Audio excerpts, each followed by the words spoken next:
प्रेमा अपने माता पिता चित्रा और राजन के साथ रहा करती थी। उनका छोटा सा सुखी परिवार था। मम्मी, मैं अपनी फ्रेंड्स के साथ बाहर जा रही हूँ। कहाँ जा रही है बेटा? कहाँ क्या मतलब, बाहर जा रही हूँ, कहीं ना कहीं चली जाऊंगी ना। नहीं, ऐसे नहीं जाना है, बता कर जा कहाँ जा रही है। इकलौती लड़की है हमारी और हमें ही नहीं पता कि वो कहाँ जा रही है। पापा देखो ना मम्मी क्या बोल रही है। अरे भाग्यवान, तुम कभी कहीं घूमने नहीं गई क्या सहेलियों के साथ? तुम्हें हमेशा पता होता था कहाँ जा रही हो। हाँ, बस शुरू हो गई आपकी वकालत। तो मेरी भी बात सुन लीजिए। वो जमाना और था, ये जमाना और है। यस मम्मी, वो जमाना और था। उस टाइम पे मोबाइल नहीं होते थे, आजकल मोबाइल होते हैं। मैं जहाँ जाऊंगी आपको अपडेट कर दूंगी। ओके? हाँ, ये सही रहेगा।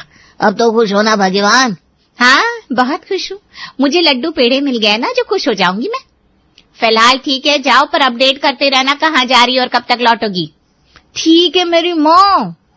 प्रेमा अपनी सहेलियों के साथ चली गई, लेकिन चित्रा को उसकी चिंता लगी हुई थी और इस चिंता के चलते वो प्रेमा पर बहुत सख्ती करती थी। एक दिन प्रेमा खरीदारी करके वापस लौटी तो उसके चेहरे पर खुशी थी। उसने कुछ सुंदर सलवार सूट खरीदे थे, लेकिन उसके साथ ही पहली बार एक जींस और टॉप भी ले आई थी। उसे ये पहनने की बहुत इच्छा थी, लेकिन ये बात उसकी माँ चित्रा को कैसे पसंद आती। अरे वाह, कितने सुंदर सूट लाई है तू। यही तो चाहिए एक संस्कारी लड़की को। रंग भी कितने प्यारे हैं। जैसे ही बैग से जींस और टॉप बाहर निकलता है, चित्रा का चेहरा सख्त हो जाता है। ये क्या निकला? ये किसके लिए लाई हो? हमारे घर में तो कोई लड़का नहीं है जो ऐसे कपड़े पहने। मम्मा, ये मैंने अपने लिए लिया है। क्या? तुम्हारा दिमाग खराब हो गया है क्या? अब तुम इतनी बेशर्म हो गई हो कि जींस टॉप पहनकर घूमोगी। हमारे घर की लड़कियां ऐसे नहीं घूमती। मम्मी, इसमें बेशर्मी वाली कौन सी बात है? आजकल हर लड़की पहनती है। हाँ, और आजकल की लड़कियां घर वालों की इज्जत का कबाड़ा भी कर रही है। तुम उन्हीं में से बनना चाहती हो? पापा कुछ कहिए ना मम्मा को। अरे भाग्यवान, जमाना बदल रहा है, लड़कियां भी। आप चुप रहिए। तुम्हारी परवरिश देख रही हूँ मैं। घर की इकलौती बेटी और ये हाल। प्रेमा, फौरन ये जींस टॉप वापस करके आओ। मम्मा प्लीज। नहीं, ये कपड़े घर में नहीं रहेंगे। आखिरकार प्रेमा को भारी मन से वो जींस टॉप लौटाने बाजार जाना पड़ा। लौटते समय उसका मन बुझा बुझा सा था। तभी रास्ते में उसे संगीता मौसी मिल गई, जो 2 घर छोड़कर ही रहती थी। अरे बेटा, ये क्या हाल बनाकर रखा है? कोई चोरी करते पकड़ी गई हो क्या? मौसी, मैं कुछ जींस टॉप लाई थी, लेकिन मम्मी ने जबरदस्ती वापस करवा दिया। ओह, अच्छा किया। वैसे भी ना हमारे घर की लड़कियां ऐसे फूहड़ कपड़े नहीं पहनती। मौसी, ये फूहड़ कैसे हो गए? अरे जरा भी अकल नहीं है क्या तुझे? हमारे लड़कियों को साड़ी सलवार ही शोभा देता है। ये फैशन वैशन बाद में करना, जब ससुराल चली जाएगी। संगीता अचानक प्रेमा के हाथों की चूड़ियों पर नजर डालती है। ये क्या, इतनी सारी चूड़ियां? हाँ तो मुझे चूड़ियां पहनना पसंद है। पसंद है तो क्या शादी से पहले ही हाथ धो लोगी? जमाना क्या सोचेगा कि तेरी शादी हो चुकी है? जमाना क्या सोचेगा, इससे क्या फर्क पड़ता है? बहुत फर्क पड़ता है। अक्ल रखो दिमाग में। अभी चल, मैं तेरी मम्मी से शिकायत करती हूँ। संगीता ने प्रेमा का हाथ पकड़ लिया और उसे जबरदस्ती घर ले जाने लगी। हाय राम, मैं किस मुसीबत में फंस गई। घर पहुंचते ही संगीता ने चित्रा को पुकारा और चिल्लाकर कहने लगी, चित्रा, देख तेरी लाडली बेटी क्या गुल खिला रही है। शादी से पहले ही हाथ भरकर चूड़ियां पहन रही है। पता नहीं जमाना क्या कहेगा। ये भगवान, इस लड़की को ले जाए कोई। अच्छा, अब मैं चूड़ियां भी नहीं पहन सकती, तो क्या नंगे हाथ लेकर घूमूं? अरे, इतनी तीखी जुबान हो गई इसकी। जरा भी शर्म नहीं है इसे। अब ये हमको सिखाएगी कैसे रहना है।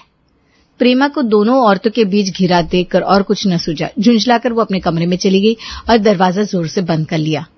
हे भगवान, ये कैसा घर है।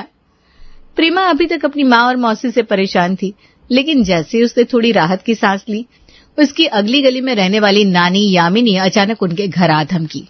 नमस्ते नानी। हाय राम, ये कैसी तमीज है? हाथ जोड़ दिया पर पैर नहीं छुए। आजकल की लड़कियां तो संस्कार गिरवी रखकर पैदा होती है।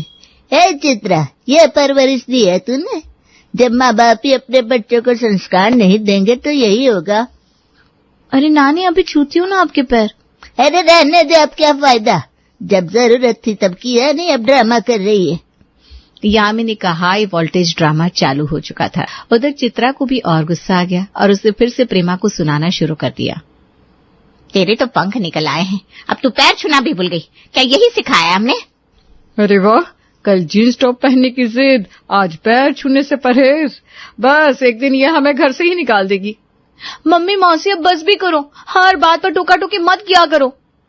अब माँ बेटी हमें ही बोलेंगी। अच्छा, ये संस्कार आए कहाँ से? जरूर ये मोबाइल और उन फालतू सहनियों का असर है। प्रेमा अब पूरी तरह चुप हो चुकी थी। उसे समझ में नहीं आ रहा था कि वो आखिर कहे तो क्या कहे। हर तरफ से ताने मिल रहे थे। आखिरकार वो गुस्से में अपने कमरे में चली गई। रात में जब सभी खाने के लिए बैठे तो माहौल एक बार फिर गंभीर हो गया। अच्छा, ये बताओ आज प्रेमा ने क्या बनाया? अरे माँ, इसने कुछ भी नहीं बनाया। ये तो किचन के पास भी नहीं फटकती। क्या? इतनी बड़ी हो गई, शादी की उम्र हो गई और इसे रसोई कर भी नहीं आता? फिर तो ससुराल में हमारे नाक कटवा देगी। सच में ये लड़की तो हाथ से निकल रही है। मैं तो इसे कब से कह रही हूँ सीख ले, लेकिन इसे तो बस अपनी मर्जी चलानी है। अब खाना बनाना ना आए तो भी ताने, मतलब कोई भी बात हो कटघरे में मैं ही रहूंगी। अब बहुत हो गया, कम से कम खाने के समय तो शांति रखो। बच्ची का जीना मुश्किल कर रखा है अब तीनों ने। राजन की बात सुनकर तीनों चुप हो गई, लेकिन प्रेमा की आंखों में आंसू आ गए। उसने जल्दी जल्दी खाना खत्म किया और अपने कमरे में चली गई। कमरे में जाकर प्रेमा ने तुरंत अपनी सबसे करीबी सहेली को फोन लगाया। यार मैं तंग आ गई हूँ, मम्मी मौसी और नानी तीनों किसी न किसी बात पर ताने देती रहती हैं। अरे यार, ये तो गलत है।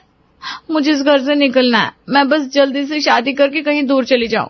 कम से कम वहाँ एक ही सास होगी, यहाँ तो 3-3 सासें मिली है। हाँ, जल्दी शादी कर ले। मैं भी ना तुझे दुल्हन के जोड़े में देखना चाहती हूँ, वो भी सजी धजी महारानी की तरह। महारानी नहीं, भगोड़ी बनकर जाऊंगी यहाँ से। तू भी ना प्रेमा, चल अब गुस्सा थूक दे। बता कैसे चल रहा है सब? समय बीतता गया और अंततः चित्रा और संगीता ने प्रेमा के लिए एक अच्छा लड़का खोज लिया, संजय। जब शादी हुई तो सभी रिश्तेदारों ने तारीफों के पुल बांध दिए। बहुत अच्छा लड़का है, सरकारी नौकरी करता है, संस्कारी भी है। हाँ बहन जी, बस हमारी बेटी का भाग्य है। भाग्य तो संजय का भी होगा, जो उसे हमारी प्रेमा जैसी पत्नी मिलेगी। हाँ, ये बात भी सही है आपकी भाई साहब। शादी की तैयारियां जोरों पर थी, लेकिन प्रेमा मन ही मन सिर्फ विदाई के दिन का इंतजार कर रही थी।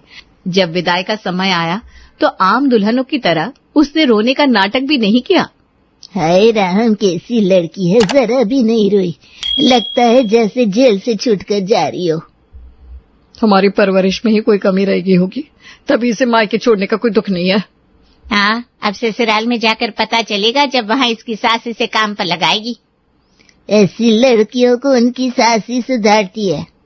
प्रेमा ने एक लंबी सांस ली और मन ही मन सोचा, ये मेरी आखिरी बार की सुनवाई है, उसके बाद मैं फ्री।